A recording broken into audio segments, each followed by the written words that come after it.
Good morning बच्चों, let's start करते हैं, है ना। आज क्या पढ़ेंगे? मेंटल जो तो मेरे चैप्टर, लेकिन उसमें थोड़ा लाइक ग्राफ वगैरह आएगा, तो वो कैसे करेंगे? मेनली आज ग्राफ का स्ट्रक्चर बनाएंगे और मतलब कंफ्यूजिंग तो थोड़ा रहेगा, लेकिन हम तो यहाँ पे क्लियर कर देंगे, है ना। हम किसके लिए करें? आप लोगों के लिए यहाँ पे क्लियर तो ऑब्वियसली करेंगे, है ना बच्चों। तो let's start.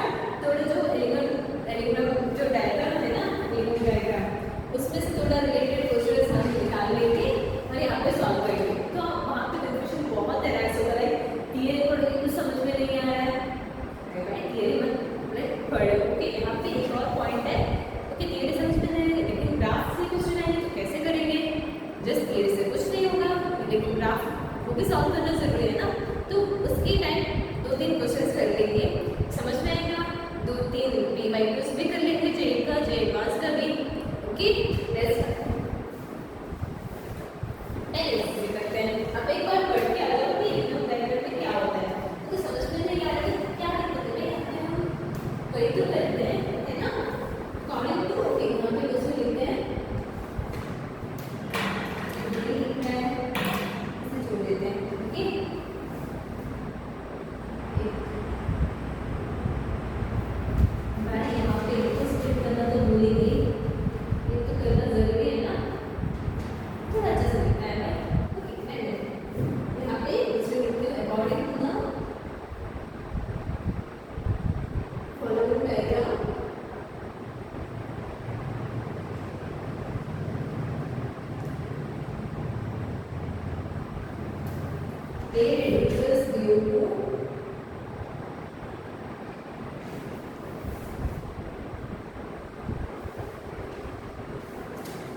when the temperature is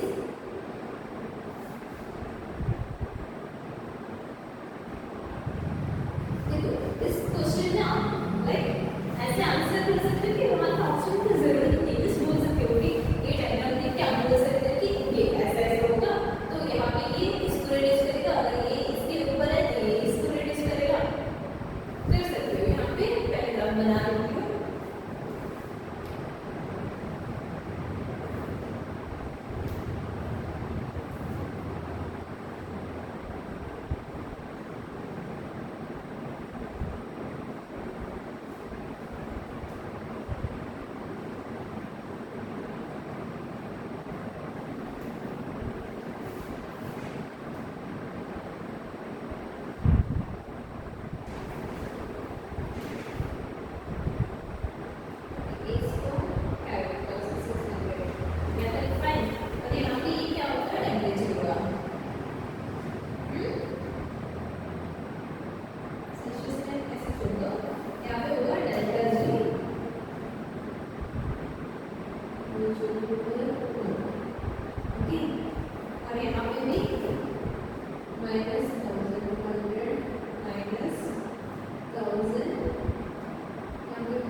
substance नीचे होगा जो रिएक्टर में वो क्या करेगा, जो ऊपर वाला जो एलिमेंट है ना उसको रिड्यूस करेगा। बस इतना पॉइंट, नीचे वाला ऊपर वाले को रिड्यूस कर देगा। अब ये लोग क्या पूछ रहे हैं, अब ये लोग क्या पूछ रहे हैं, यहाँ फॉर एग्जाम्पल मान लो डायग्राम में तो थोड़ा इधर आना चाहिए था।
Less than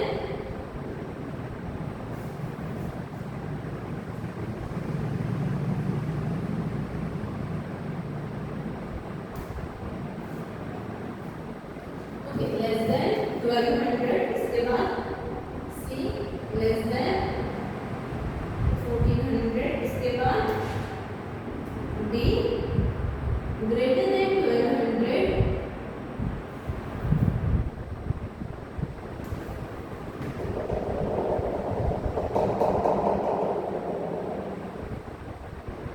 greater than 1200 but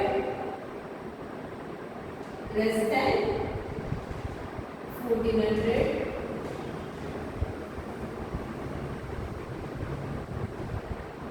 उसके बाद D greater than 1400। देखो यहाँ पे आपको याद करते हुए right, greater than 1200 but less than, भाई लेस देन क्या होता है, उसके बाद तो वो ऑब्वियसली करेगा इस तरह की जिस इतना इसके बीच में होगा राइट, क्या भी ये होगा ना इस पॉइंट में होगा, क्या इस पॉइंट में C का तो यही नहीं है ना, इस पॉइंट में करेगा नहीं, जो भी नीचे आ रहा है वो क्या करेगा ऊपर वाले को। देखो ग्राफ तो ऐसे ही जाना ना, ये तो वेट नहीं होगी ना, ऑलमोस्ट वीक नहीं होगी, ये तो ऐसे जाएगा, तो ऑब्वियसली बात है कि A तो नीचे रहेगा B ऊपर रहेगा, मतलब ग्रेटर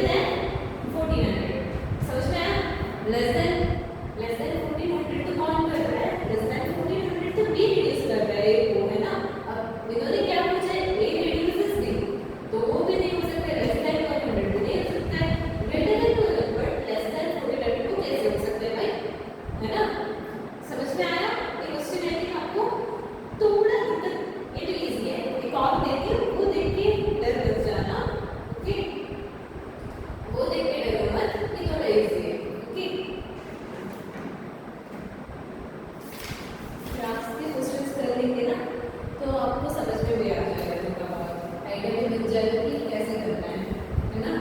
2-3 क्वेश्चन है, आपको 2-3 क्वेश्चन से समझ में आ जाएगा, तो इजी है, आप एकदम पढ़ो देखो वहाँ पे। ओके,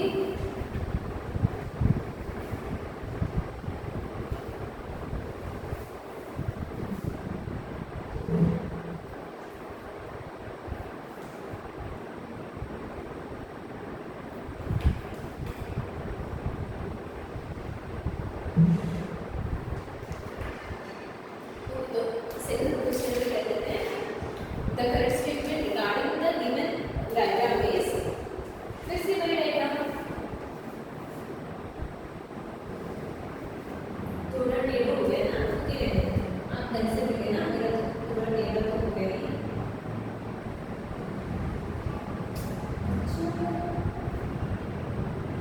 ओके फाइन, आपको दिख रहा है कि नहीं दिख रहा है?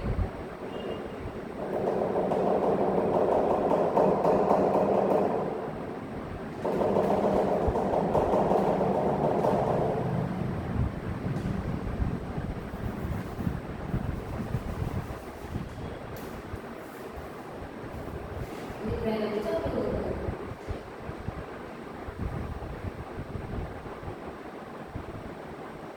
फाइन।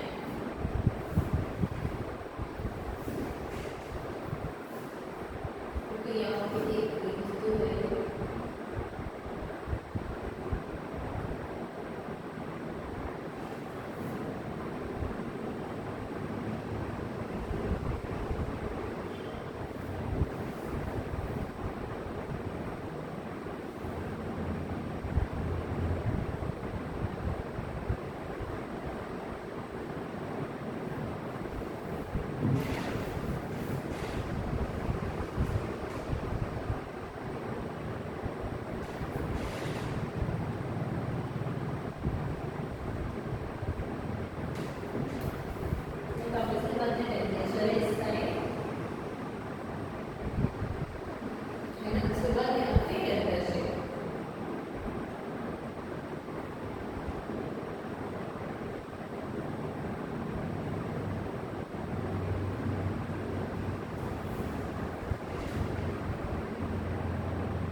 कि मेरा तो स्ट्रेट नहीं हो रहा है, ये सब स्ट्रेट लाइन है। ओके बच्चों, ये सब स्ट्रेट लाइन है, मेरा थोड़ा टेढ़ा टेढ़ा हो रहा है।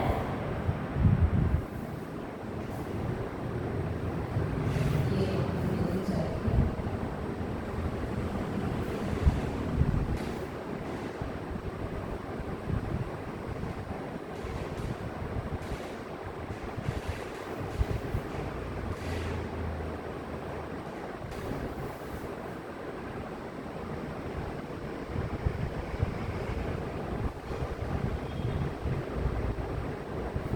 यहाँ पे मिल रहा है। ओके,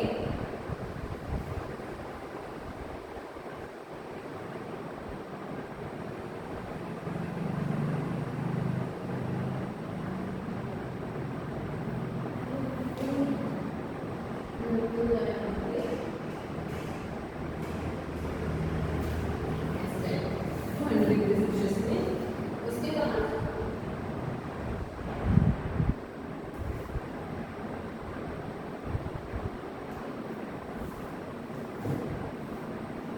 ये दूर जाएगा, ये पूरी तरह ये ऊपर जाएगा, ये लाइन ये 4 CO प्लस बेस C2O,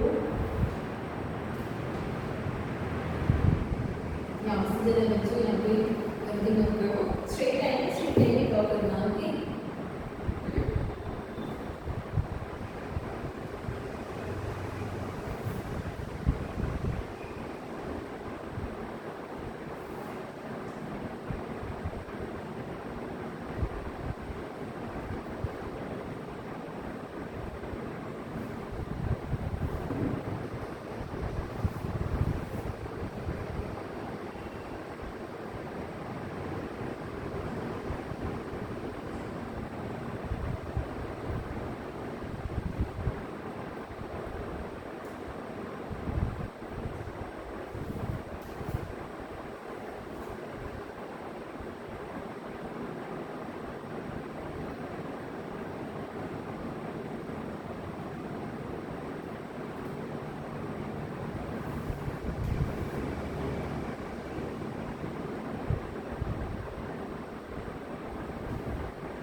लेकिन इस पॉइंट पे लिखा जाता है ना।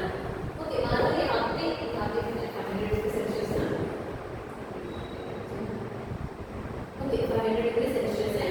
500 डिग्री सेल्सियस के बाद क्या हो रहा है, जो भी हमारा कॉपर है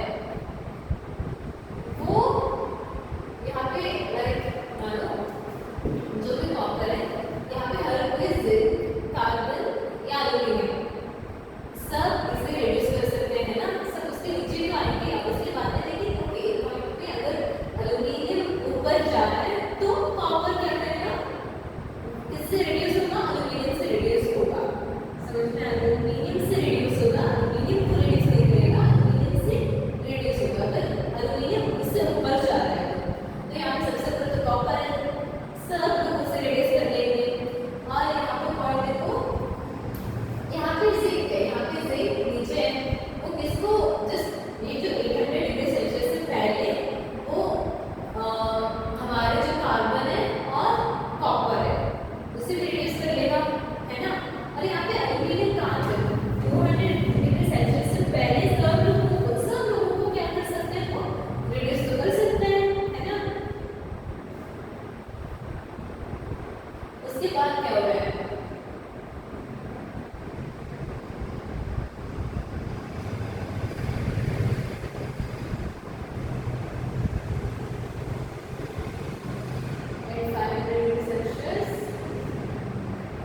ऑप्शन देखते हैं पहले तो, ठीक है। इससे ये तो ऐसा नहीं है।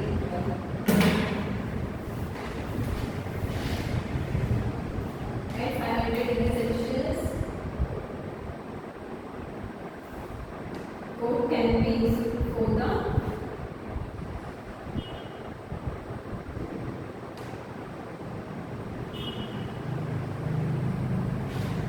extraction of zinc,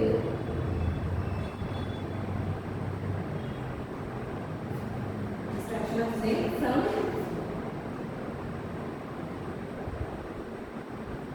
zn। उसके बाद आप लोग बता रहे हैं कि इसमें से कौन सा स्टेटमेंट सही है, पहले मैंने तो डिस्कस कर लेते हैं, उसके बाद आप कर लेना। फिर 500 डिग्री सेल्सियस आते ही coke can be used for the extraction. 500 degree Celsius में देखो किसके बारे में, जिंक के बारे में। At 500 degree Celsius coke reduce कर सकता था किसको, कॉपर को, है ना। इस पॉइंट में देखो भाई कौन नीचे कौन ऊपर है, उसके बाद देखिए कॉपर ऊपर है और कोक नीचे है, तो वो तो रिड्यूस कर सकता है। लेकिन यहाँ पे किसके बारे में बात कर रही है, Zn कर सकता था, नहीं भाई उल्टा होता, Zn किसको रिड्यूस कर सकता था, एट 500 डिग्री सेल्सियस कोक को रिड्यूस कर सकता था, है ना। लेकिन ये तो गलत हुआ, आप बताओ कौन सा सही होगा। एट 1400 डिग्री सेल्सियस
ये यहाँ पे चलो जैसे सिंपल आपका आंसर तो मिल ही गया इतने क्वेश्चन को आपको है ना बच्चों क्वेश्चन को तो coke cannot be used for the extraction of copper from silicon.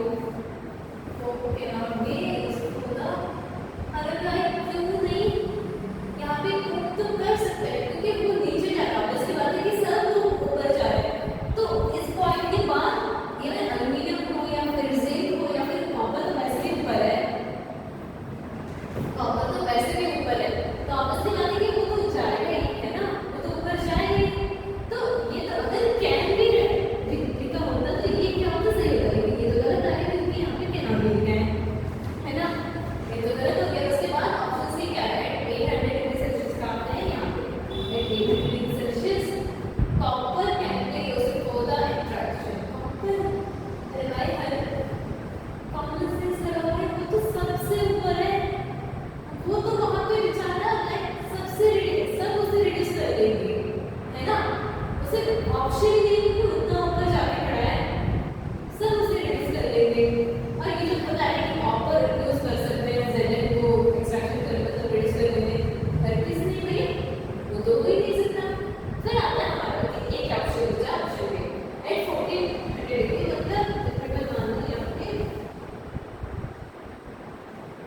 1400 यहाँ पे मान लो मैं यहाँ पे 1000 आएगा 1400 तकरीबन यहाँ से यहाँ पे मान लो यहाँ पे 1400 आ गया degree Celsius air can be used to for the extraction of zinc obviously मतलब हाँ ये तो कर सकते हैं है ना वो तो हो सकता है ना एल्यूमिनियम तो यूज कर सकते हैं use for the extraction of zinc from zinc oxide ये तो हो सकता है भाई तो फिर कौन सा सही है ऑप्शन बी समझ में आया जो नीचे वाला है वो क्या करेगा ऊपर वाले को रिड्यूस करेगा जो नीचे वाला है वो क्या करेगा ऊपर वाले को हमेशा रिड्यूस ही करता है भाई इतना याद रखो बहुत काफी एक और क्वेश्चन है वो भी कर लेंगे लेकिन एक और क्वेश्चन है वो भी कर लेंगे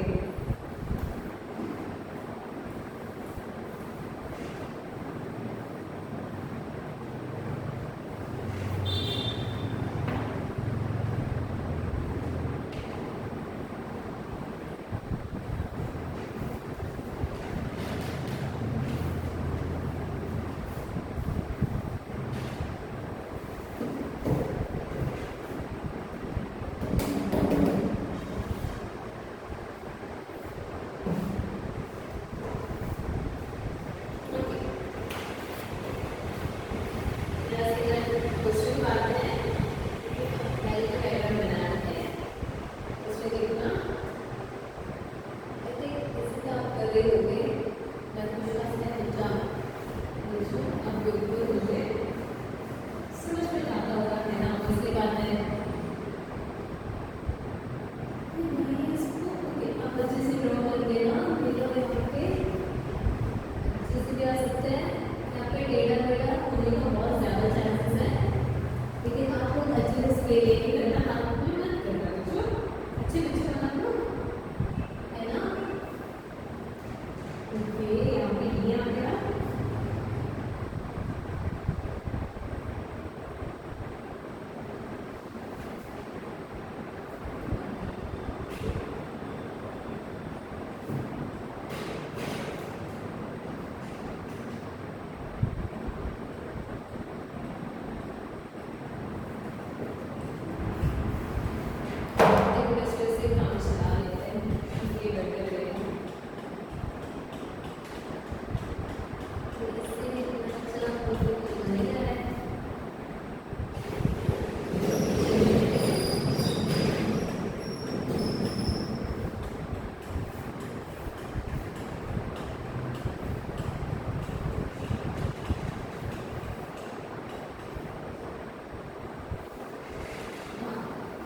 रिड्यूस कर सकता था, FeO को कर सकता था और कार्बन मोनोऑक्साइड को भी रिड्यूस कर सकता था।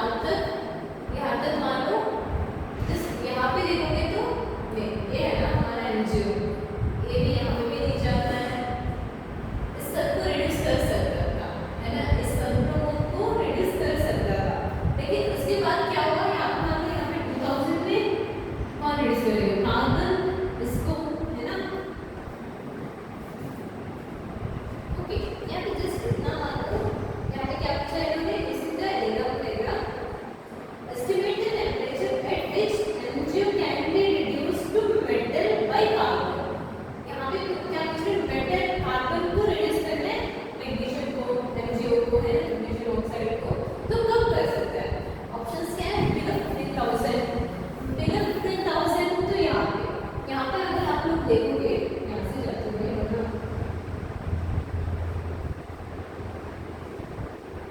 देखो यहाँ पे बिलो 15,000 में क्या हुआ, MgO सबसे नीचे है, सबकी रेंज में सबसे नीचे है, तो MgO क्या करेगा, बाकी सब लोगों को रिड्यूस क्यों करेगा ना, तो वो तो गलत है, बिलो 15,000 तो नहीं कर सकता है, MgO तो रिड्यूस नहीं कर सकता है, कार्बन उससे रिड्यूस नहीं कर सकते, लेकिन वो ऊपर है, उससे बैकफायर होगी, है ना। बिलो 1000 भाई अगर 15,000 से नहीं हो रहा है तो 1200 से कैसे होगा, वो तो भी नहीं हो सकता है। बस ये है अबव 1900, उससे तो मुझे थोड़ा लग रहा है, देखो बिलो 1900 तो MgO स्टिल नीचे है ना, बिलो 900 तो स्टिल नीचे है भाई MgO, लेकिन जैसे 1900 डिग्री सेल्सियस हुआ, कौन आ गया नीचे, कार्बन। अब कार्बन किसको रिड्यूस करेगा और कौन ऊपर आ गया, हमारा मैग्नीशियम, तो अब हो सकता है कि कहाँ पे अबव 1900 डिग्री सेल्सियस। समझ में आई, ये तीनों जो क्वेश्चंस है ना, एक बार अच्छे से रिवाइज करके देखो, आपको समझ में आ जाएगा। ओके, एक और क्वेश्चन, एक और इजी क्वेश्चन है,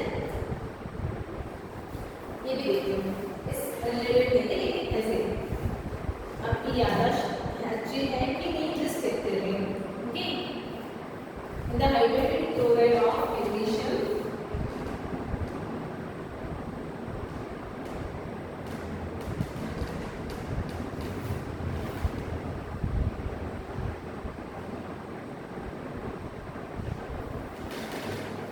MgCl2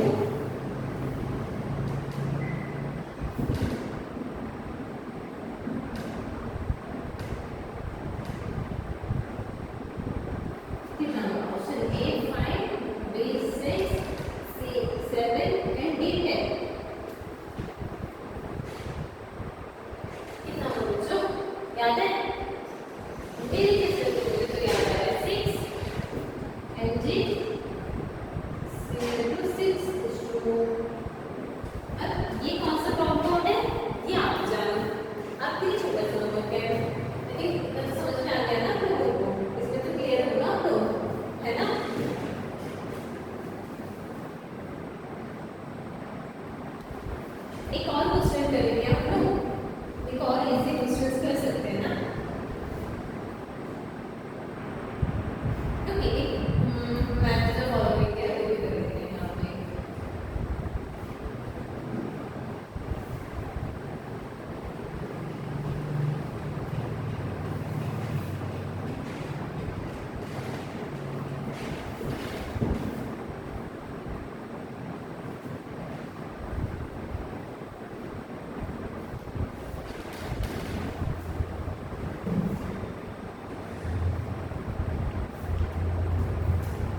काला जिंक, ऑब्वियसली ये भी हो गया।